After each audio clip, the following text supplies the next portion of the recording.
All right, so officially recording now. I'm gonna go ahead and jump straight into the presentation. I know I kind of look homeless right now. It's just I'm sick, and I told myself I'd do the recording of this training today, so that's the reason why I'm doing it. But just to let you guys know a little bit about myself, my name is Luis Carcamo. I'm currently a leader out here in the Sacramento market.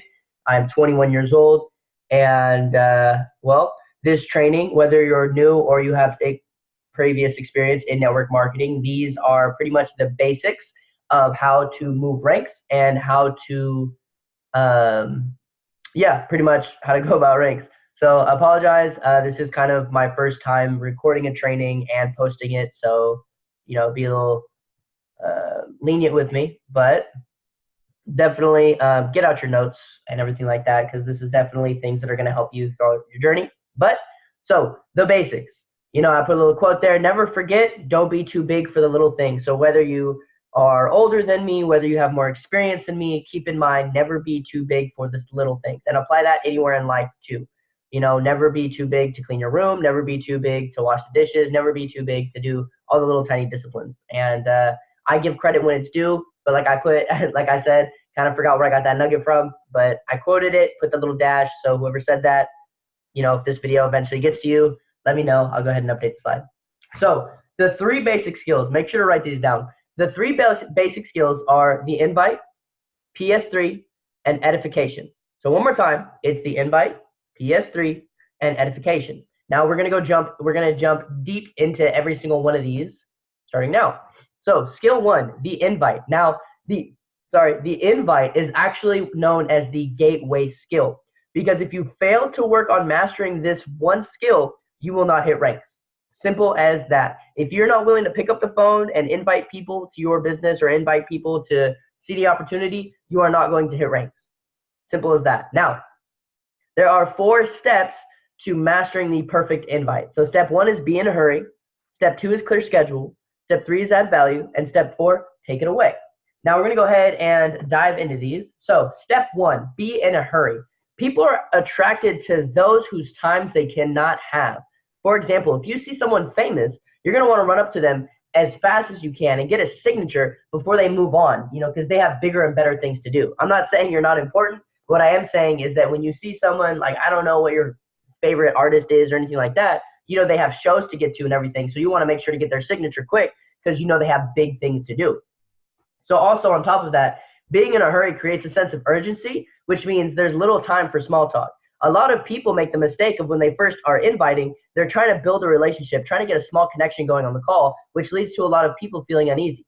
Because, when you have some people trying to, oh, hey, how's your day? How you doing? You're going to be like, okay, what's the point? What are you trying to get to? Let's just dive in. So when you state you're in a hurry, you're able to dive straight into the information without it being any sort of awkward. Now, this also allows you to control the conversation, because a lot of people, when you're inviting them, they're going to want to ask questions. We are naturally curious. We're natural curious people. However, being in a hurry, you're actually able to control the conversation and pretty much getting to the answer that you want from them, which is either yes or no, they're going to be able to make it. So just a little thing you can do. You don't have to exactly take this, but I figured it would help a lot. So hey, I'm about to enter a meeting. Hey, I'm going to the gym. Hey, I'm about to poop. Hey, I'm about to eat some food. I don't have much time to talk. You say that immediately to let them know you are in a hurry. Now, remember, while you're making these calls, remember to be yourself, okay? Be yourself. If you called up your best friend out of nowhere and you were like, oh, hey, Mr. or Mrs. Da-da-da, how are you today? They'd be like, who are you?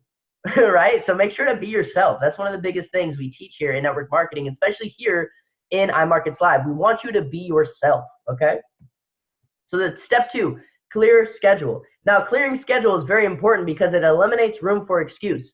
If you fail to clear schedule, people are going to come up with an excuse. So by confirming they are not busy, they are confirming they will attend. If you fail to clear their schedule, they will most likely not go, and they'll be like, oh, sorry, yeah, I had something pop up. Which means what? They were most likely at home doing nothing important, doing nothing productive, doing nothing that was making them money. In fact, they were probably on their phone just scrolling through Instagram, not making money. That's probably exactly what they were doing, looking at some dry feet of theirs. So, during the clearing schedule part, a lot of people are going to ask you why. That's where you refer to refer back to step 1, that you're in a hurry and don't have time to answer questions. So Step one is be in a hurry. Hey, so-and-so, I'm about to walk into a meeting, but I just wanted to know, are you busy date and time of the event, webinar, whatever you have going on? So are you busy Saturday at 6? Simple as that. Now, the next one is add value. Now, without adding value, there's no significance. Without adding value, the information you have is not significant at all.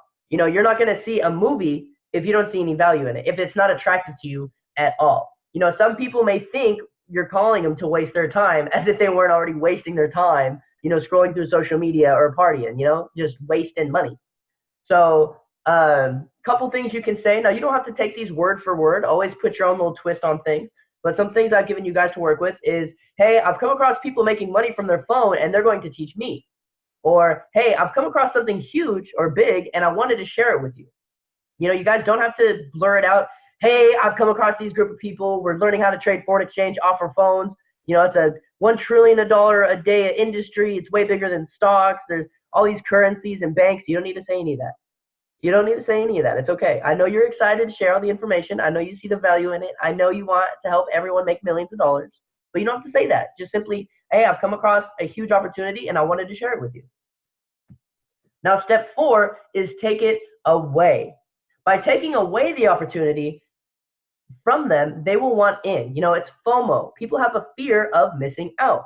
So, hey, come across this big opportunity. I wanted to share it with you. But there are only a few spots left, so I have to know now, will you or will you not be there, yes or no? Or hey, let me know if you can or can't make it. You're at the top of my list of people to share this opportunity with. So if you can't make it, I'm just going to go down my list and give your spot to somebody else. What this does is it creates a sense of FOMO to the person you're inviting. They're going to go, oh, opportunity, I don't really think so. And you're like, hey, you know what? If you don't want it, I'm just going to give it to somebody else.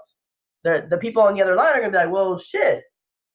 I don't want to miss up on an opportunity. Like, if it's my spot, it's my spot. I'm going to go ahead and take it. So that was skill number 1, the invite. Skill number 2, PS3. Now, this one is very important. Like I said, whether you have a lot of experience or not, whether you know everything about trading or everything about iMarkets Live, always use PS3. The key to this business is always to leverage others. Now, the reason why we do this is because people, especially your friends, they see you for who you are and not for who you're going to become. So when you're telling your friend, hey, look, I'm doing this investing thing, we're going to make millions, I'm going to learn how this skill set, they don't see you as the person that's really going to indulge in this. They see you as the person that they've known forever. For example, for me, I was the class clown growing up. So a lot of people, when I call up my friends, they're going to go, oh, yeah, big time investor. Okay, you're going to learn how to trade. Okay. Because what? They know me as their friend that would always goof around in class. They don't see me as the person that's willing to dedicate some time, even though I'm sick, to record a video for you. They don't see that person. Even if I had a friend right now in this room and I was doing this call, they would still see the friend they went to high school with. So that's why PS3 is so key, because third-party edification is so valuable. And yeah, no matter how much you know or think you know, always use your upline or an other leader. A lot of people's mistakes in this industry, in iMarkets Live too, is they try to do everything by themselves. You don't have to do that. You can if you really want to, but if you want to get to success ASAP, I would highly suggest you leverage your upline or other leaders. Now, there are 3 steps to the PS3 system. There's the peak, there's the share, and there's the 3-way call. Now, step 1, the peak. Now, you don't always have to pique people's interest. Sometimes your social media does this for you. If you're going about showing people you're on charts, showing people you're in meetings, eventually some people are going to be like, hey, yo, what do you do? Because they've only seen some clips here and there. Imagine social media as a way to almost advertise your movie or your life or the skill set you're trying to learn. If you give people a little bits of information here and there, they're going to be like, all right, what's this? What is this movie? What is this? It could also be done in person. If you come across somebody, you can be like, hey, I'm learning how to make money online. You want to join too? You want to learn with me? They're going to be like, how do you make money online? And that's where you go, I don't really know, but you know what? I know other people that do. The less information you give to people, the better. Less is more. A lot of us, when we first start, we're super excited. We want to share all the information we know, but you have to remember, There's always somebody out there that knows more than you, and you don't want to mess up telling people the wrong thing. I know for one, I was sharing my profits when I first started. That's something we're not supposed to do. I also got mixed up in some information. I thought Christopher Terry had been trading for 15 years. Christopher Terry's been trading for over 20. And on top of that, too, I was mixing numbers about. I don't know if anyone on this call is bad at math, but I'm terrible at math. So I started throwing numbers out there. I was mixing it up. I was like, oh, IML is trillion-dollar business. That's not a trillion-dollar business yet. Foreign exchange and cryptocurrency is. But on top of that, too, think of it as a dinner. You know, if you have a bunch of appetizers, when you get the meal, you're not going to want it because you're going to be full off the appetizers. So when you're giving little bits of information to people, think of every little bit of information you're giving to people as an appetizer. And the meal is the opportunity call, is the event you're running, things like that. So you want to give the least amount of appetizers to someone so they're ready for that event, so they're ready to eat up the meal. Now, step 2 is share. So we all naturally share things, believe it or not. It's actually in human nature. We just have never been taught how to make money from it. And for some reason, this makes us almost uncomfortable to do it. I don't know why, but our job as affiliates is to simply ask if people are interested or if they're not. Nothing more, nothing less, nothing to overthink. It's simply like, hey, I'm making money how to do this thing online. Do you want to check it out? What is it? Well, I tell you what, I got a video to show you. Okay, perfect. Send them the video, share the opportunity via webinar, home event, YouTube video, anything like that. Now, you can also use the first skill, number 1, which is the invite, to get people to attend exposures. So people can pique their interest, like, hey, what is this thing you're doing? And you'd be like, hey, you know what? I'm actually in a hurry, but are you available at this time at this date? I need to know right now because there's only a limited amount of spots at this meeting. And if you're not going to take it, I'm going to go ahead and give it to somebody else that will. Simple as that. Now, make sure to use if I, would you. If I were to give you a spot at the meeting, would you attend? Hey, if I were to share a video with you, would you watch it? When you use if I, would you, it's exchanging favor for favor. Now, yeah, if I were to send you a video, would you watch it? If I were to give you the access code, would you hop on the call? The access code, I just use that personally when I talk about Zooms, just because it sounds more like, I just personally think it sounds more cooler. Rather than saying, all right, I'll give you the link to the call. If I say, hey, I'll give you the access code, they're like, ooh, I got the access code. Yeah. That's just me. Now, step 3, the 3-way call. Now, after you've exposed a prospect or someone that's interested to the information, you want to get them on a 3-way call with your upline or leader immediately. For one, your upline or leader, their job is to go ahead and educate the individual that's interested. They are also there to answer any questions, because a lot of people, this is the first time they're hearing about foreign exchange, cryptocurrency, iMarkets Live, anything like that. So they're going to have a lot of questions. Those questions are not for you. Whether you're new or you have experience in this business, always use somebody else, because there's always somebody else out there that can answer those questions. I know for me, I thought I could do it by my own. I was like, oh, I got this. You got questions? Okay. And they're, okay, how do you trade? How do you do this? How do you set up a broker? How do you do that? How do you do that? And honestly, I just started. When I just started, I knew nothing. I knew the IML Academy, and I knew how to draw a trend. That's it. That's all I knew.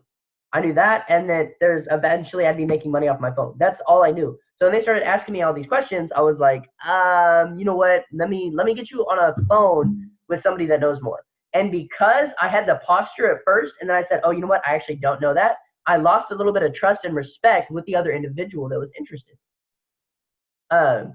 Yeah, one of the major things, people don't really join iMarkets Live simply because they don't understand or know. So it's the leader's job to actually educate them so that they will. Because in all honesty, if everyone's going to work or going to college to get a career, at the end of the day, we're all working to what? Make money.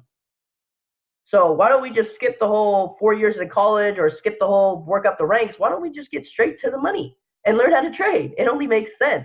iMarkets Live here is literally giving people money. Literally giving people away money. Now, obviously, we can't say you're going to make money in this company. Past profits don't guarantee future success. We're an educational-based company, things like that. But if you know, you know. If you know, you know. All right. Super, super fun. I'm going to get through this, guys. It's okay. Now, your job on a 3-way call is to introduce the prospect to your upline or leader, and then mute your phone.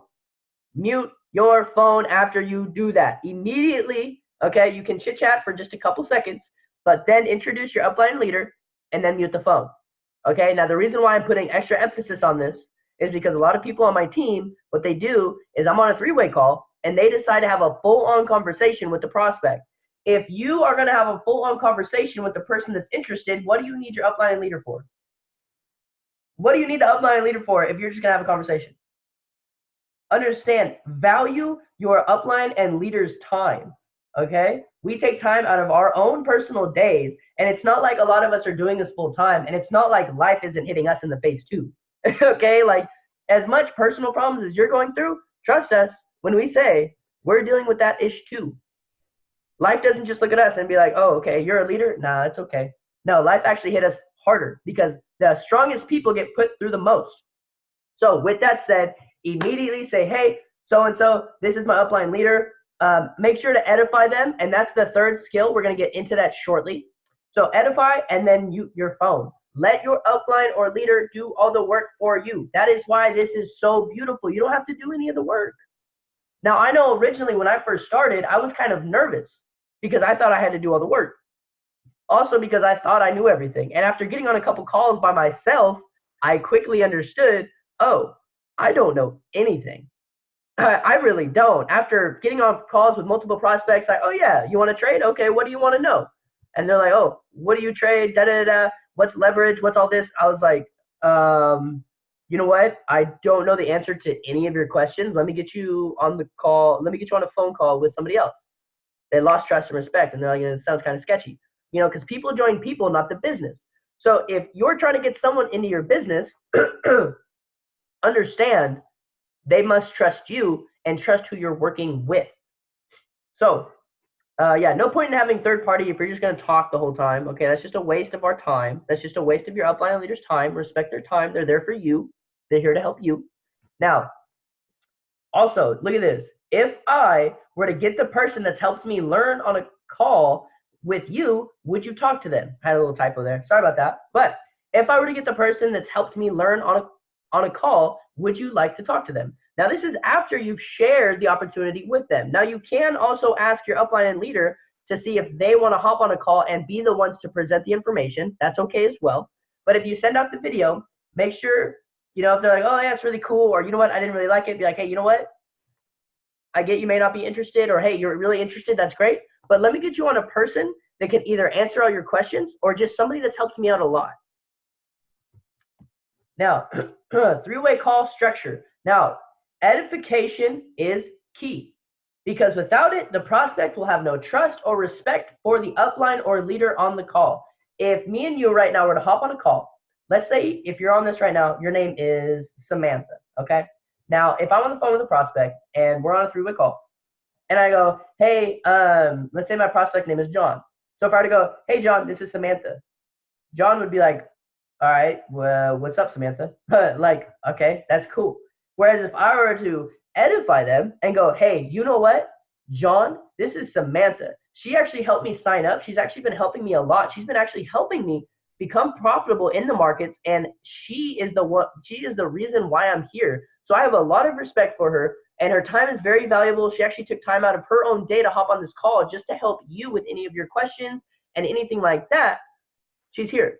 And the next thing you want to do is you also want to edify the prospect you have on the line. If, let's say, I were to edify Samantha and not edify John, if I were to go, John, this is Samantha. Samantha is a god, da-da-da-da, all this kind of stuff. And then I said, Samantha, this is John. How important does John feel? How respected and trusted does John feel? John probably doesn't feel too good. He's like, all right, cool. So I'm on the phone with a goddess and I'm just John, right? This is where connecting with the prospect kind of comes into play. And actually I need to teach this too, now that I think about it. Like I said, this is my first training. I'll go ahead and go over form. So go ahead, get a hold of your upline or leader and ask them about form. Okay, ask them about form. I'll get a training on that set up. But aside from that, this training, focus, I get sidetracked a lot. So also edify your prospect that's on the other line, because not only does that show your upline and leader who you're dealing with or who they're talking to, that also shows you have respect for the other person on the line. Now, people join people. People join people who make them feel good. Are you going to want to join a business with someone that kind of makes you feel like shit? No, you're going to want to join business with someone that makes you feel like you can do it. Have confidence in the person that's on the other line. So I'm going to go, hey, John, this is Samantha. Samantha's helped me get started. Samantha's literally helping me step by step on becoming successful. Now, Samantha, this is John.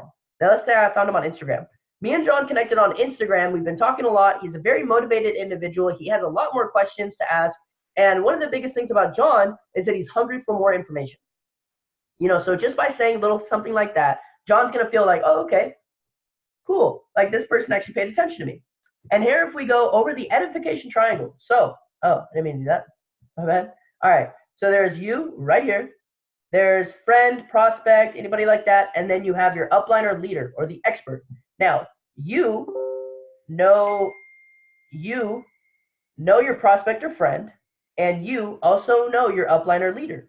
However, your friend or prospect does not know your expert. So that is where you must edify your upline or leader to connect the triangle. And that is why you must also edify your friend or prospect to connect that side of the triangle as well. Because understand, when you're talking to a prospect, you start building trust and you start building respect. Now, people listen to people they trust and respect. However, your friend or prospect does not know the expert. That is why edification is very important. Does that make more sense now? If it doesn't, please reach out to me. I should have posted my Instagram on here or something. I think that would have been a lot easier. But next one. So skill 3, edification. Without edification, leader upline holds no value. They are just another human on this earth. I'm not saying there's no human that is not valuable on this earth. I'm just saying that's just what it is. You don't know who the president is until they got the president's stamp on them. I'm gonna have to get back to that later. So yeah, the goal of the edification is to make your upline or leader walk on water. Understand your prospect or your friend, whoever you're getting connected with, your upline or leader, they only know what you tell them. So remember Samantha. Samantha's my upline, and John is my prospect. If I were to tell John, hey, John, this is Samantha. She bowls Saturday nights, and she's a cool person. All John knows is that Samantha goes bowling on Saturday nights, and she's a cool person. Now, if I were to go, hey, John, this is Samantha. She's been running a business for a couple years. It's very successful. She's been helping me, and she's got a very good personality. What does he know? She's running a successful business. She's helping me, and she's a cool person. So you want to let your prospect know just who they're talking to. And you also want to let your upline or leader know just who they're talking to as well. I said who the fuck they're talking to. So the stronger the edification, the more the prospect will respect the upline and leader and be more willing to listen. For example, for those of you that are into entrepreneurship and everything, Grant Cardone. If I were to get you on a call with Grant Cardone, or maybe even actually, Alex Morton. Alex Morton actually came out here into Sacramento, ran an event for us. For everyone that has no clue about Alex Morton, if I were to put you in a 3-way chat with him or on a call, and I go, hey, John, this is Alex Morton. You'd be like, okay, cool. Or if I were to be like, hey, John, this is Alex Morton. This dude's making $1.5 billion, not billion, $1 million a month. He's the executive vice president of the company. He's been featured on Forbes 30 Under 30. He's a good friend of Gary Vee, a good friend of Grant Cardone, and he's here to help. John's going to be like, oh, crap. Like, I'm talking to this dude. This dude knows how to make money, and he's going to help. He's going to help Lewis make money? Okay, yeah, for sure. Like, I'm going to listen. Now, I did a little quote in the bottom. You guys can go ahead and write that down. You guys can follow this if you want. It's up to you. Always put your own twist on stuff. So let's say, like I said, Samantha's the leader. John is the prospect. Ring, ring, we're on a call and everything. I'm edifying Samantha. But hey, so this is Samantha. They have been working with me since day one to help me succeed. Now, Samantha, this is John. And I'd edify John as well. And guys, with that said, guys and women, guys, okay? That is literally it. Those are the 3 steps. You have invite, PS3, and edification. Work on mastering those 3 basic skills, and you will have results. Have any questions? Don't hesitate to ask, things like that. Your upline and leader, we're all here to help. And one of the biggest things I have to say, and I'm only saying this just because I was in your shoes at one point. Especially for those of you that are new, I was in your shoes. don't be worried about how the first few times go. Okay? Don't be worried about that. Everyone started from somewhere. Network marketing, even though we're all natural network marketers, kind of stepping into that category and actually telling ourselves we're network marketers, we kind of feel like we don't have what it takes. But I'm here to let you know you do. Okay, so when you're first going through this, you're first going through the numbers, you're working on inviting, PS3, edification, understand those are all skill sets. And if it's your first time doing that, you can't expect to be an expert. It's going to happen over time. And I'm going to leave this off with a quote from Jim Rohn. Now, if you don't know who Jim Rohn is, he's pretty much the GOAT of network marketing. I would for sure hit your upline or leader and ask them to send you a couple Jim Rohn videos. I personally have a nice list of his videos. But he says you don't have to bat 1,000. You don't have to bat 1,000, which means every person you talk to, you don't have to expect to close them. You don't have to let that get down on you. Even pro baseball players strike out 7 out of 10 times, and they still get paid millions. Even professional baseball players strike out 7 to 10 times, and they still get paid millions. For those of you that don't understand baseball, that means that if they were to go up to bat 1,000 times, okay, and 700 times they struck out, they still get paid millions. Now, I'm not, I don't really follow sports that much, but I believe like one of the average, I threw my phone on my bed, it's kind of distance, but one of a good average for baseball is like a .356, which means out of 1,000, they'll hit the ball 356 times. So out of all the people you're connecting with and getting on calls and everything like that, you don't have to get every single person closed. You don't have to get every single person in your business. It's okay. The importance of it is that you keep going through the numbers. Now, with that said, I just want to say thank all of you for watching this. If you're watching the recording of this, I love you. Okay, definitely don't be afraid to reach out, get the information. This is one of my very first recorded sessions, so definitely expect a lot more trainings from me. But I just want to say thank you so much. I appreciate the time, and honestly, just keep at it, and let's get it.